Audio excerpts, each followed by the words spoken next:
শ্রীলঙ্কার বিপক্ষে টি-20 বিশ্বকাপের প্রথম ম্যাচে 2 উইকেটে জিতেছে বাংলাদেশ। ফলে জয় দিয়ে টাইগারদের বিশ্বকাপ মিশন শুরু হয়েছে।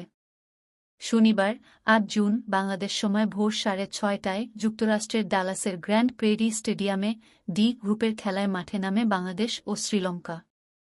এদিন টস জিতে প্রথমে ফিল্ডিং করার সিদ্ধান্ত নেন টাইগার অধিনায়ক নাজমুল হোসেন শান্ত।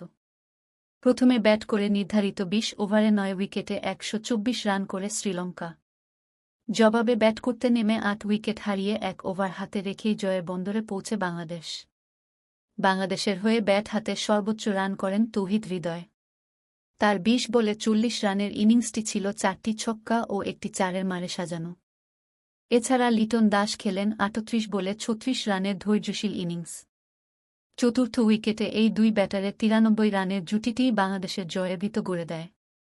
শেষে মাহমুদুল্লাহর ১৩ বলে অপরাজিত ১৬ রান ছাড়া আর কোনো ব্যাটার ব্যক্তিগত সংগ্রহ ২ অঙ্কে নিয়ে যেতে পারেননি। শ্রীলঙ্কার পক্ষে সর্বোচ্চ ২টি করে উইকেট নিয়েছেন নুয়ান থুসারা ও অধিনায়ক ওয়ানিন্দু হাসারানরা।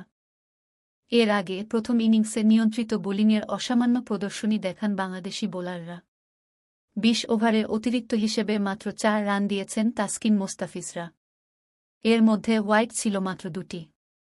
দলের হয়ে নির্ধারিত ৪ ওভারে মাত্র ১৭ রান খরচ করে ৩ উইকেট নেন মোস্তাফিজ।